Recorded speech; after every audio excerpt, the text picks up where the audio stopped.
ಶ್ರೀ ಗಣಪತಿ ಶಾರದಾ ಗುರುಭ್ಯೋ ನಮಃ. ಯತ್ರ ಯೋಗೇಶ್ವರ ಕೃಷ್ಣೋ ಯತ್ರ ಪಾರ್ಥೋ ಧನುರ್ಧರಃ ತತ್ರ ಶ್ರೀ ವಿಜಯ ಭೂತಿರ್ಧ್ರುವ ನೀತಿರ್ಮತಿರ್ಮಮ. ಶ್ರೋತೃಗಳಿಗೆ ಶ್ರೀ ಅಳಸಿಂಗರಾಚಾರ್ಯ ವಿರಚಿತ ಶ್ರೀ ವ್ಯಾಸ ಮಹರ್ಷಿ ಪ್ರಣೀತ ಶ್ರೀಮನ್ ಮಹಾಭಾರತದ ದ್ರೋಣ ಪರ್ವದಲ್ಲಿ ಅರ್ಜುನನು ವ್ಯೂಹದ ಮುಂಭಾಗದಲ್ಲಿದ್ದ ದ್ರೋಣನೊಡನೆ ಯುದ್ಧ ಮಾಡಿ ವ್ಯೂಹದೊಳಗೆ ಪ್ರವೇಶಿಸಿದುದು ಎಂಬ 91ನೆಯ ಅಧ್ಯಾಯಕ್ಕೆ ಸ್ವಾಗತ. ಮಹಾರಾಜ ಸಂಜಯನು ಧೃತರಾಷ್ಟ್ರನನ್ನು ಕುರಿತು ಹೇಳುತ್ತಿರುವನು. ಹೀಗೆ ಅರ್ಜುನನು ದುಶ್ಯಾಸನನನ್ನು ಅವನ ಸೈನ್ಯವನ್ನು ಬಡಿದೋಡಿಸಿದ ಮೇಲೆ ಸೈಂಧವನನ್ನು ಕಂಡುಹಿಡಿಯಬೇಕೆಂದು ದ್ರೋಣನ ಸೈನ್ಯವಿದ್ದ ಕಡೆಗೆ ಹೋದನು. ದ್ರೋಣನು ವ್ಯೂಹದ ಮುಂಭಾಗದಲ್ಲಿದ್ದುದನ್ನು ಕಂಡು ಆಚಾರ್ಯನಾದ ಅವನಿಗೆ ನಮಸ್ಕರಿಸಿ ಕೃಷ್ಣನ ಅನುಮತಿಯಿಂದ ಆ ದ್ರೋಣನನ್ನು ಕುರಿತು ಬದ್ಧಾಂಜಲಿಯಾಗಿ ಹೀಗೆಂದನು. ಆಚಾರ್ಯ, ನನಗೆ ಕ್ಷೇಮವನ್ನು ಬಯಸು, ನನಗೆ ಶುಭಾಶೀರ್ವಾದಗಳನ್ನು ಮಾಡು. ನಿನ್ನ ಅನುಗ್ರಹ ಬಲದಿಂದಲೇ ನಾನು ದುರ್ಭೇದ್ಯವಾದ ಈ ನಿನ್ನ ವ್ಯೂಹವನ್ನು ಪ್ರವೇಶಿಸಬೇಕೆಂದು ಬಯಸುವೆನು. ನೀನು ನನಗೆ ತಂದೆಗೆ ಸಮಾನನು, ನನ್ನ ಅಣ್ಣನಾದ ಧರ್ಮರಾಜನಿಗೆ ಸಮಾನನು. ನಿನ್ನನ್ನು ನಾನು ನನ್ನ ಕುಲಗುರುವಾದ ಧೌಮ್ಯನಿಗೂ ಶ್ರೀಕೃಷ್ಣನಿಗೂ ಸಮಾನವಾಗಿ ಭಾವಿಸಿರುವೆನು. ಇದನ್ನು ನಾನು ಸತ್ಯವಾಗಿ ಹೇಳುವೆನು. ನಿನ್ನ ಮಗನಾದ ಅಶ್ವತ್ಥಾಮನು ಹೇಗೋ ಹಾಗೆ ನಾನು ನಿನ್ನ ರಕ್ಷಣೆಗೆ ಪಾತ್ರನು.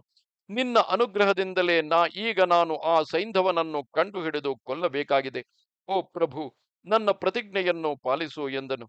ಆಗ ದ್ರೋಣನು ನಗುಮುಖದಿಂದ ಅರ್ಜುನನನ್ನು ಕುರಿತು, ಧನಂಜಯ, ನನ್ನನ್ನು ಜಯಿಸದೆ ನಿನಗೆ ಆ ಜಯದ್ರಥನನ್ನು ಕೊಲ್ಲುವುದು ಹೇಗೂ ಸಾಧ್ಯವಿಲ್ಲ ಹೀಗೆಂದು ಹೇಳುತ್ತಾ ಹಸನ್ಮುಖನಾಗಿಯೇ ಅರ್ಜುನನ ರಥಾಶ್ವ ಸಾರಥಿಗಳ ಮೇಲೆ ತೀಕ್ಷ್ಣ ಬಾಣಗಳನ್ನು ಬಿಡಲಾರಂಭಿಸಿದನು. ಅರ್ಜುನನು ತನ್ನ ಬಾಣಗಳಿಂದ ದ್ರೋಣನ ಬಾಣಗಳನ್ನೆಲ್ಲ ನಿವಾರಿಸಿ ದ್ರೋಣನಲ್ಲಿ ಮನ್ನಣೆಯನ್ನು ಬೇಡಿಕೊಂಡು ಧರ್ಮವನ್ನು ಹಿಡಿದು 9 ತೀಕ್ಷ್ಣ ಬಾಣಗಳನ್ನು ಅವನ ಮೇಲೆ ಪ್ರಯೋಗಿಸಿದನು. ಆ ಬಾಣಗಳನ್ನು ದ್ರೋಣನು ತನ್ನ ಬಾಣಗಳಿಂದ ನಿಗ್ರಹಿಸಿ ವಿಷಾಗ್ನಿ ಸಮಾನಗಳಾದ ಬಾಣಗಳನ್ನು ಕೃಷ್ಣಾರ್ಜುನರಿಬ್ಬರನ್ನು ಗುರಿಯಿಟ್ಟು ಹೊಡೆದನು.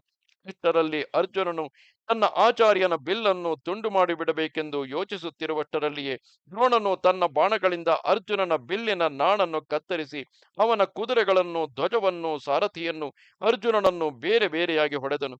ಇಷ್ಟರಲ್ಲಿ ಅರ್ಜುನನು ತಿರುಗಿ ಬೇರೊಂದು ಹೆದೆಯನ್ನು ಬಿಲ್ಲಿಗೇರಿಸಿ ತನ್ನ ಗುರುವಿಗಿಂತಲೂ ಅಧಿಕವಾಗಿ ಶಸ್ತ್ರ ಚಾತುರ್ಯವನ್ನು ತೋರಿಸುವ ಉದ್ದೇಶದಿಂದ ಒಂದೇ ಬಾಣವನ್ನು ಪ್ರಯೋಗಿಸಿದಂತೆ ಏಕಕಾಲದಲ್ಲಿ 600 ಬಾಣಗಳನ್ನು ಬಿಟ್ಟನು.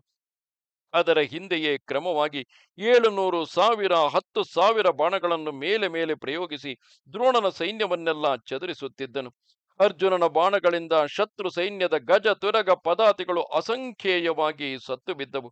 ರಥಾರೂಢರಾದ ರಥಿಕರು ರಥಾಶ್ವ ಧ್ವಜ ಸಾರಥಿಗಳೊಡನೆ ಹತರಾಗಿ ನೆಲಕ್ಕೆ ಬೀಳುತ್ತಿದ್ದರು. ಹಾಗೆಯೇ ಆನೆಗಳು ವಜ್ರಾಹತವಾದ ಪರ್ವತಗಳಂತೆಯೂ ಬಿರುಗಾಳಿಗೆ ಸಿಕ್ಕಿದ ಮೇಘಗಳಂತೆಯೂ ಅಗ್ನಿದಗ್ಧಗಳಾದ ಮನೆಗಳಂತೆಯೂ ಸತ್ತು ಬೀಳುತ್ತಿದ್ದವು.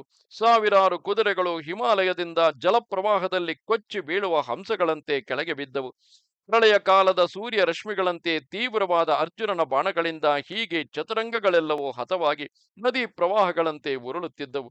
ಆದರೆ ಹೀಗೆ ಕೌರವ ಸೈನ್ಯಗಳನ್ನು ದಹಿಸುತ್ತಿರುವ ಅರ್ಜುನನ ಬಾಣಗಳೆಂಬ ಸೂರ್ಯ ರಶ್ಮಿಗಳನ್ನೆಲ್ಲ ದ್ರೋಣನೆಂಬ ಮೇಘವು ತನ್ನ ಬಾಣ ವರ್ಷಗಳೆಂಬ ಮಳೆಯಿಂದ ಕ್ಷಣ ಮಾತ್ರದಲ್ಲಿ ಮರೆಸಿಬಿಟ್ಟಿತು. ಅಲ್ಲದೆ ದ್ರೋಣನು ತೀವ್ರವಾದೊಂದು ನಾರಾಚವನ್ನು ಅರ್ಜುನನ ಎದೆಗೆ ಗುರಿಯಿಟ್ಟು ವೇಗದಿಂದ ಹೊಡೆದನು. ಆ ಬಾಣ ಪ್ರಹಾರದಿಂದ ಅರ್ಜುನನು ಬಹಳವಾಗಿ ನೊಂದರು. ಭೂಕಂಪದಲ್ಲಿ ಪರ್ವತವು ಹೇಗೂ ಹಾಗೆ ನಿಶ್ಚಲನಾಗಿ ನಿಂತು ತನ್ನ ಬಾಣಗಳಿಂದ ಅದನ್ನು ತಡೆದು ಬಿಟ್ಟನು. ಆಮೇಲೆ ದ್ರೋಣನು 5 ಬಾಣಗಳಿಂದ ಕೃಷ್ಣನನ್ನು, 73 ಬಾಣಗಳಿಂದ ಅರ್ಜುನನನ್ನು, 3 ಬಾಣಗಳಿಂದ ಅವನ ಧ್ವಜವನ್ನು ಹೊಡೆದು ನಿಮಿಷ ಮಾತ್ರದಲ್ಲಿ ಅರ್ಜುನನೇ ಕಣ್ಣಿಗೆ ಕಾಣದಂತೆ ಮಾಡಿ ತನ್ನ ಶಿಷ್ಯನಿಗಿಂತಲೂ ತಾನು ಮೇಲೆಂಬುದನ್ನು ಜನರಿಗೆ ತೋರಿಸಿದನು.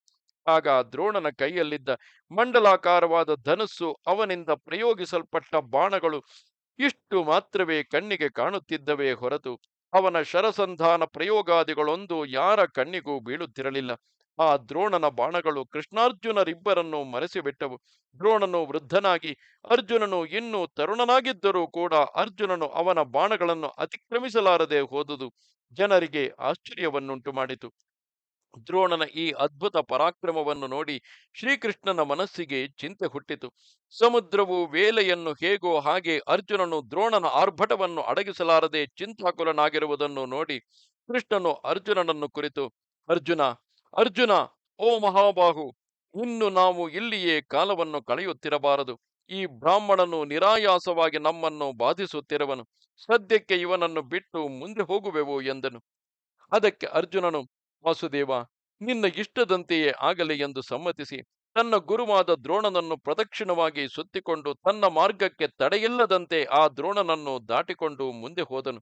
ಆಗ ದ್ರೋಣನು ನಗುತ್ತಾ ಅರ್ಜುನನನ್ನು ನೋಡಿ, ಓ ಪಾಂಡುಕುಮಾರ, ಎಲ್ಲಿಗೆ ಹೋಗುತ್ತಿರುವೆ? ನೀನು ಯುದ್ಧದಲ್ಲಿ ಶತ್ರುವನ್ನು ಜಯಿಸದೆ ಹಿಂತಿರುಗುವವನಲ್ಲವಷ್ಟೇ ಎಂದನು. ಆಗ ಅರ್ಜುನನು, ಆಚಾರ್ಯ, ನೀನು ನನಗೆ ಶತ್ರುವಲ್ಲ, ನಾನು ನಿನ್ನ ಶಿಷ್ಯನು, ನಿನಗೆ ನಾನು ಪುತ್ರ ಸಮಾನನು. ಅಲ್ಲದೆ ಈ ಲೋಕದಲ್ಲಿ ನಿನ್ನನ್ನು ಜಯಿಸತಕ್ಕ ಪುರುಷನೇ ಇಲ್ಲ ಎಂದನು.